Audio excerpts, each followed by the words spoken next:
Hi and welcome to day 40 of Counting the Omer. Hood within Yesod. Hood is that diamond. When God shines its light on it, it just spreads out into this glorious, divine, endless light and beauty. It's the splendor of everything put together and the intelligence that comes out of it. If you take a big step back and look at Mother Earth and how much beauty there is to see there, how much glory and splendor playing out in front of us, playing out on the earth, it can take the breath away. Standing and looking at this giant waterfall can sometimes be so impressive, and the beauty that's surrounding the waterfall can be breathtaking. So this is, in a way, the creation playing out, becoming this beauty for us to take in.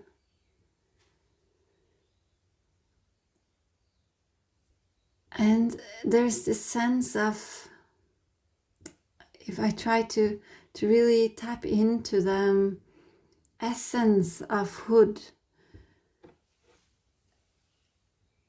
it's the divine feminine way to just completely play with life.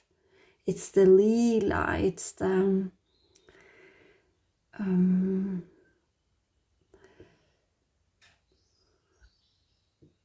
ability to go all the way into complete surrender, complete surrender. And allow God to create through us. Allow everything to unfold in its right timing, in its right beauty, in its right essence, developing into exactly what it was meant to do. And when we tap into that complete surrender and complete humility and humbleness and trust, the sensation of that is freedom.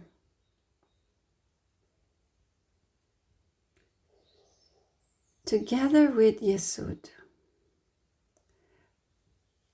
with this creative life force, this drive we all have to create,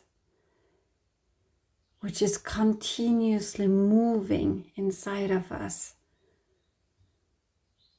bringing us together to other people. Is like this instincts comes through, and we feel this resonance with other souls, and we just know that I'm going there. This is where I'm supposed to be.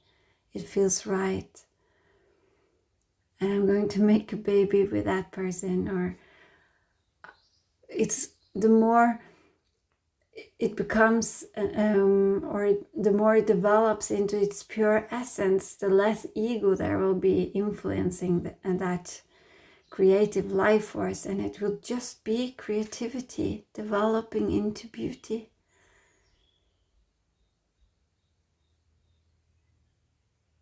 And when we create something, if we are doing that with a lot of Hood within us, we just allow the creative life force to play out without any concerns, any need to know where this is going or how it's going to end up.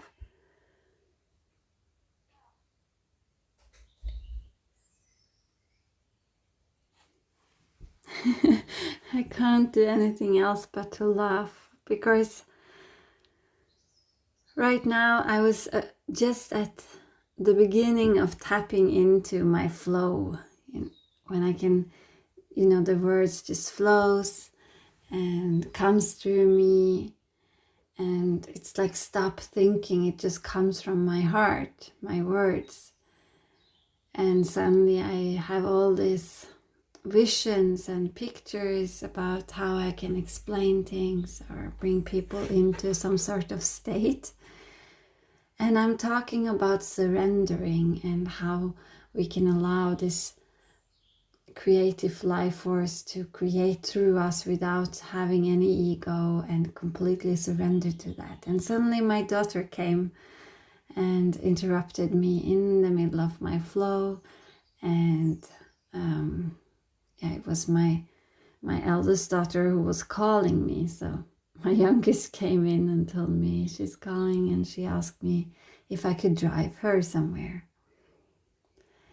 And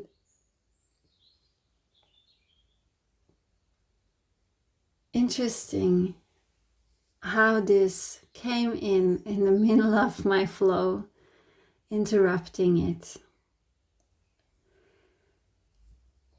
Why I find this interesting, because it gives me this sensation of how we are always, we always have a choice when something happens.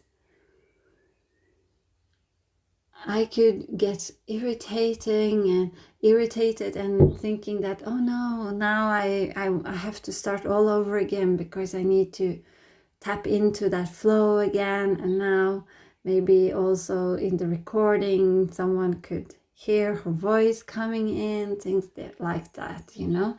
It's so easy to want to make things perfect.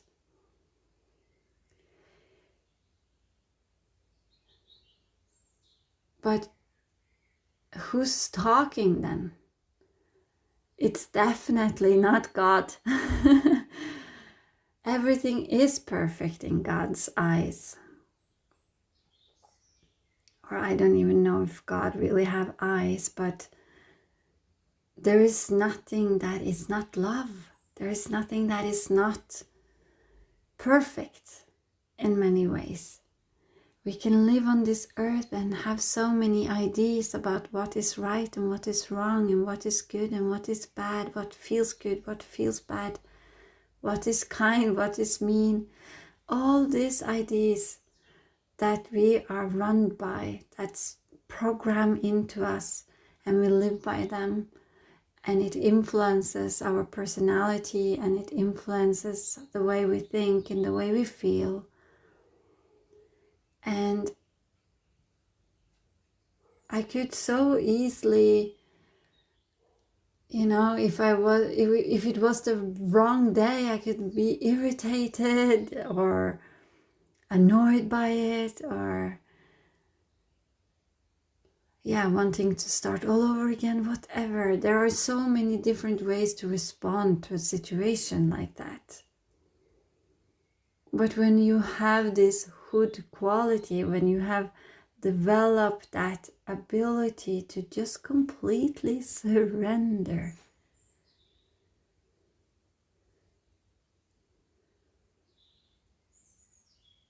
you become a person who is very easy to be around. Because nothing is that important that, you know, it becomes like a problem to you.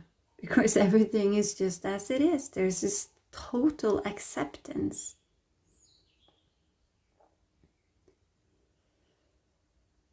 You become quite easygoing then. If there's no problems anymore. If everything is just what it is. And nothing is good and nothing is bad. I'm not, of course, talking about violence and really horrible things, but normal day-to-day life happening.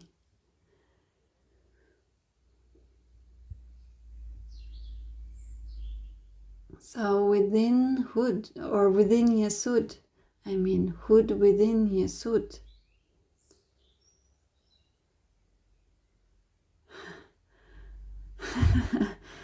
I can't help it. But it's like an orgasm.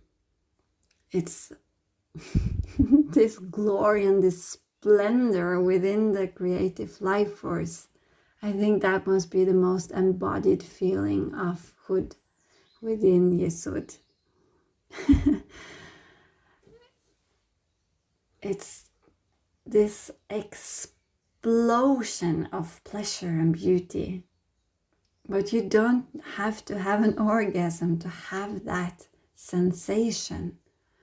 If you remind yourself of a situation where you were completely in one with that creativity, completely in tune with this feeling that things are just moving and flowing, and there's such a feeling of joy and love and freedom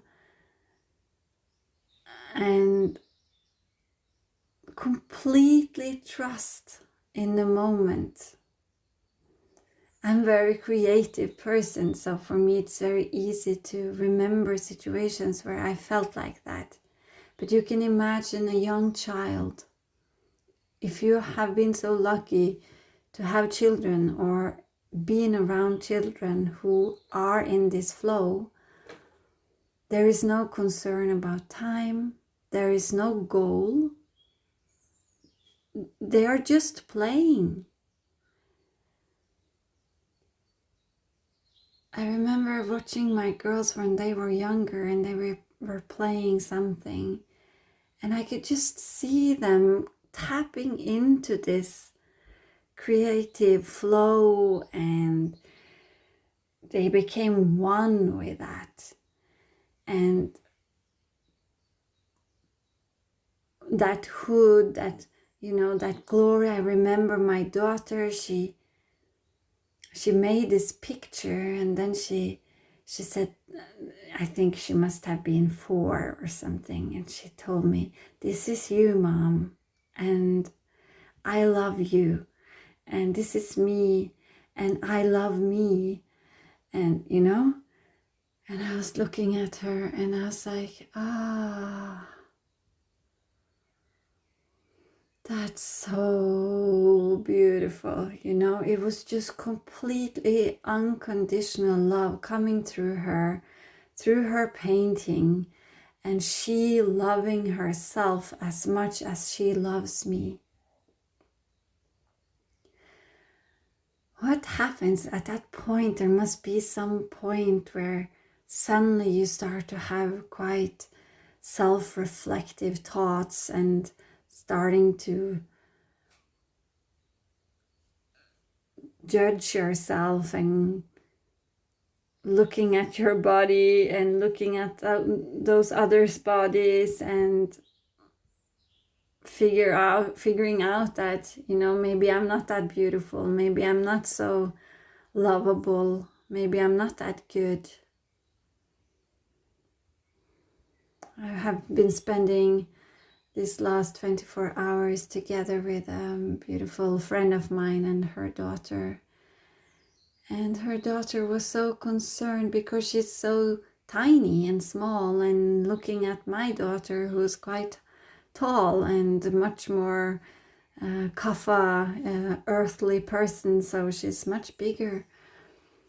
And this comparing and this idea that I'm not as beautiful as her, I'm not tall enough, I'm not good enough. Then we have completely forgotten the Hud. Because God is, we are God's children, all of us, and we have been created by God through our parents, through the earth, and through water, and through fire, and through air. And our human mind is thinking that this is not perfect, this is not beauty. How can it not be? How can our mind make that decision, that thinking that I'm not glorious, I'm not this splendor, I'm this. How can we not see everything as a miracle? Well, probably because at one point there must have been some intelligent thought, some consciousness behind that if we don't know ugly, how can we know beauty? So we have this programmed into our mind that we make this thoughts that this is ugly, this is pretty, this is beautiful, this is not beautiful, this is tall, this is small, and I prefer tall and I prefer small.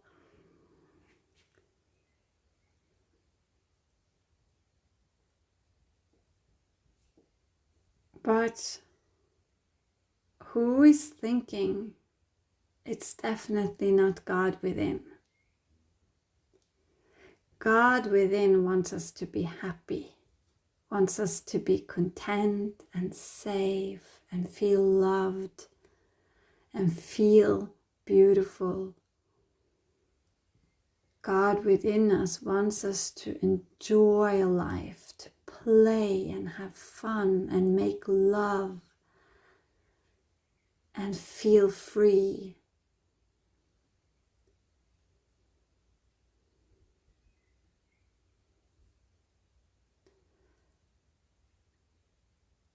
But when the Yesod area, when the sacral area, the root area and the solar plexus area is blocked, and we don't feel safe, and we don't feel loved, and we don't feel pretty, and we don't feel good enough, and we don't feel safe within our body or within our area we are living in or in our own house, how can we have that experience of freedom, love, and joy?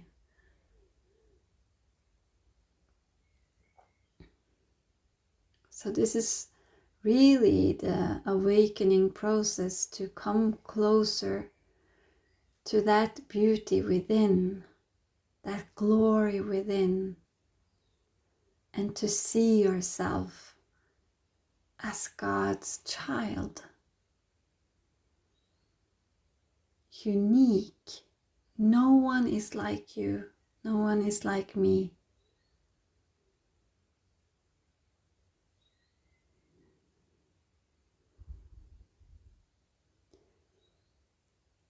And the more we are able, because the Yesod is really about attachment, and when it's more over in the shadow, we attach to things and people, and it's hard to let go. So if we are attached to a certain food or to sugar or alcohol or whatever that actually don't make us good, it makes the creation sick. It comes very often from a sacral chakra which is blocked. There are some wounds there, feelings that I'm not good enough. We haven't really tapped into what's really good for us to eat, what's really good for us to drink, how it is good for us to move our bodies, because we have created this life and societies which are out of the divine natural way of being. We have moved ourselves so far away from our nature, our true natural nature and God within, that we are getting more and more sick, more and more fat, I talked with my friend today, and we were talking about how the young people are on their cell phones all the time, constantly looking into their phones and not really being in life, and how the mind gets so stressed and there's so much pressure on young people. There's so much space, or there's so less space, or such a lack of space for them to be creative if they are constantly looking at the phone and just looking at everyone else's creations, other people's videos, other people's stuff that has been written or been shared on TikTok or whatever they are watching. There's absolutely no space for creativity. And the children starts to be grumpy, they act badly because of it, and then the parents get annoyed, and there we go.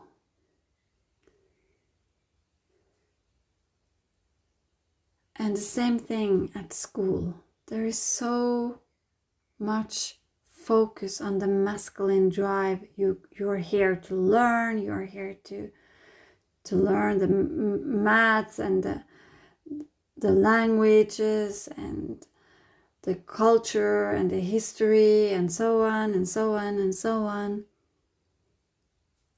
But how much are they actually giving the space to just be a child and being creative? Of course, there's differences between schools, and some schools are much more into that than others.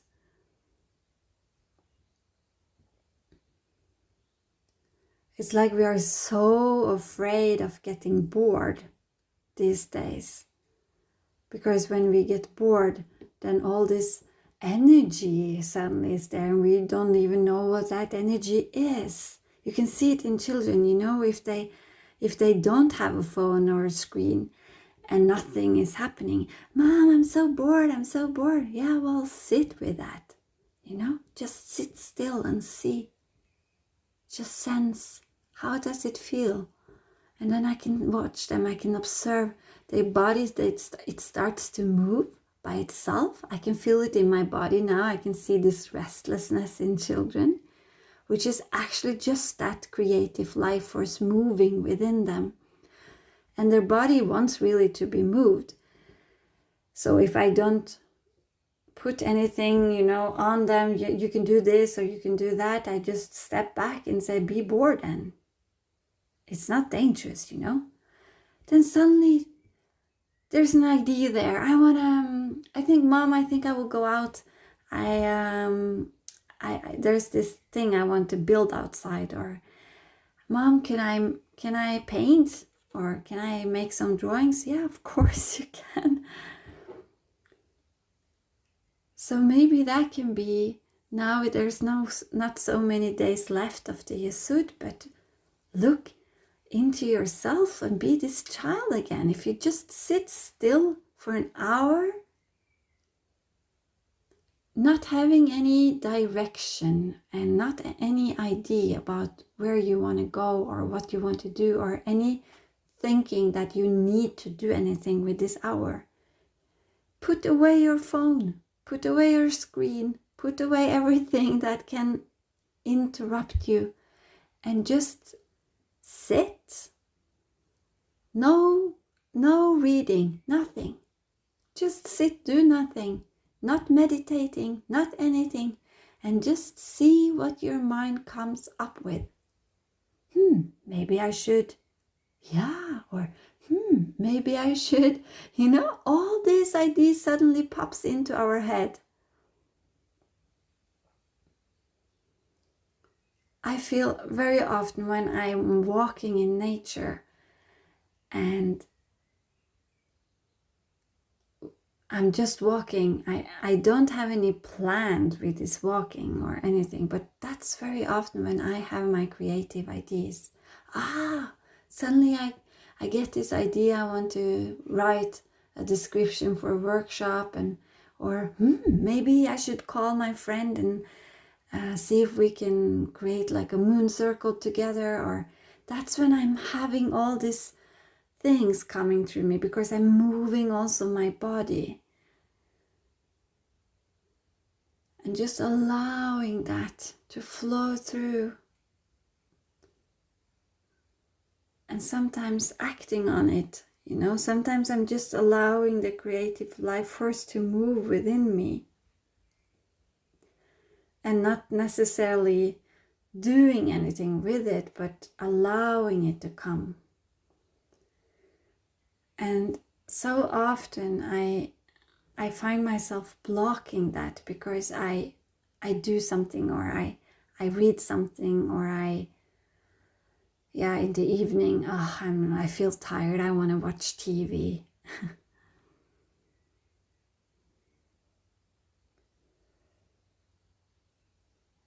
Instead of just listening.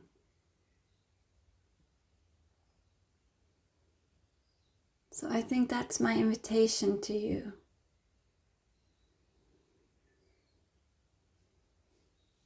Tomorrow we are moving down into the Yesod, within the Yesod.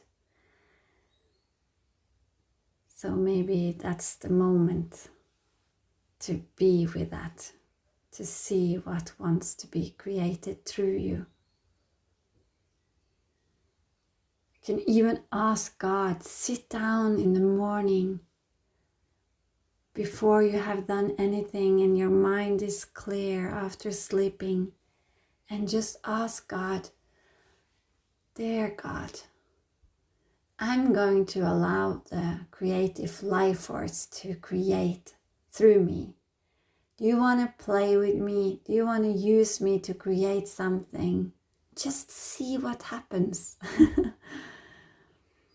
There was a period of time when I was writing poems. I don't know why I stopped actually, but this is how I did it. I was sitting down, I was silencing my mind and listening. I was listening, deeply listening to words, and it felt like a drop landing on my head, and then bang, there was a poem. But I had to sit down with it. I had to allow it to come through me.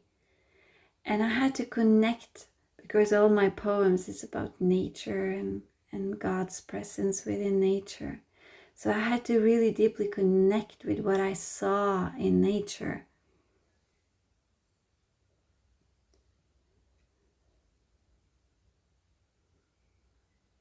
Yeah, even talking now, I can sense how my energy is spiraling upwards. It's such a nice feeling.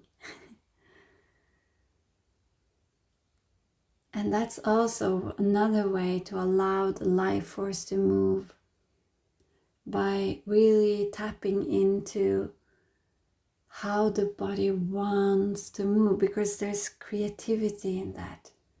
Can you allow the body to move into different positions? Maybe you can allow animals to express themselves through you. Yoga poses, they are all having the animal names. So you're standing in position and it's called the downward facing dog, or the cat, or the cow, or the cobra.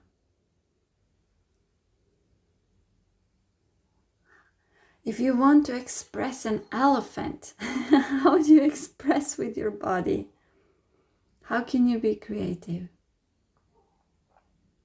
If we are never giving space to that, it stops. It will never go away. It will always be there inside of you. But you kind of have to allow it to express itself through you.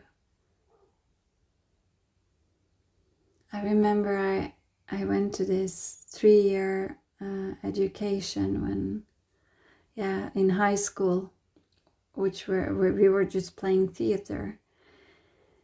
And we had this game where we were coming up with ideas. And one could say, let's play frogs. And everyone had to say yes. We were never allowed to say no. So someone said, let's jump 10 times and then lay down. And everyone was like, yes, let's do that. And then the next one, after we have done that, let's hug each other. Yes, let's do that. Why do we stop playing like this? It's a shame, because this is really how the creativity can move through us. And it's so much fun. I really miss that. Playing.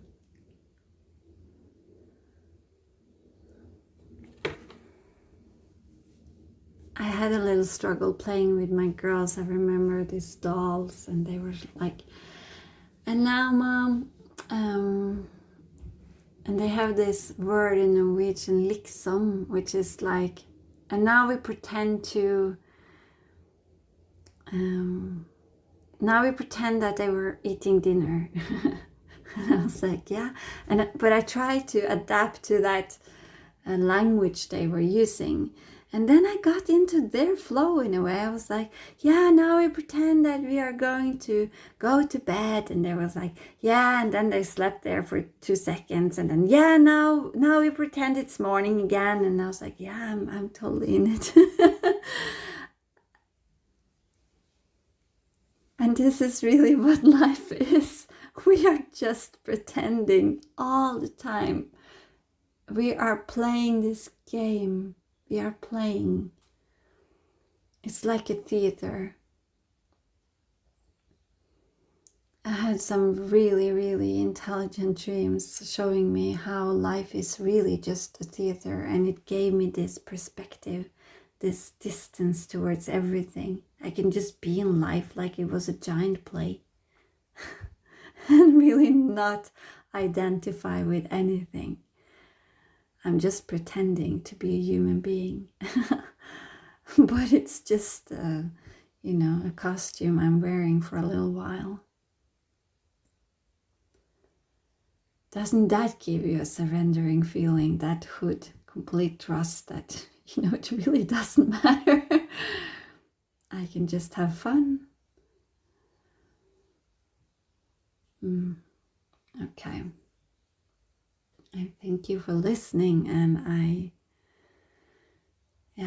hope you picked up my playfulness. That's at least what's very alive in me right now. And I guess my girl helped me. We have been in this hotel with a swimming pool and water. What do you call them? Yeah, this thing you go downwards in spirals. I don't remember what it's called right now in English, but it's so much fun. And we have been jumping into the ocean, which was super cold, and even did yoga together on the beach. All of the 4 of us together. The 2 young girls were doing yoga with us. We had so much fun.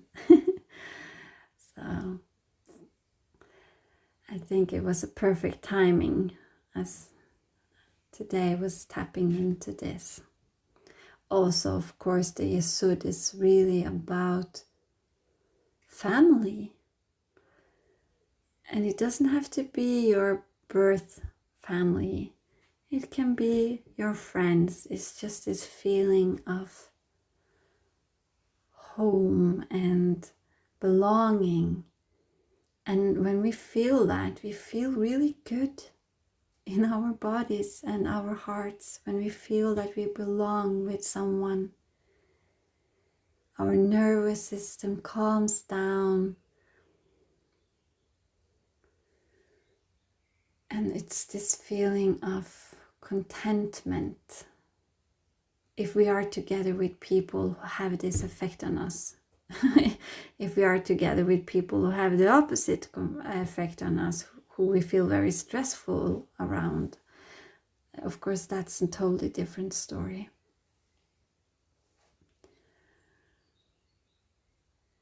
So I really wish for everyone in this world to have someone in their life where they just feel home with and in peace together with.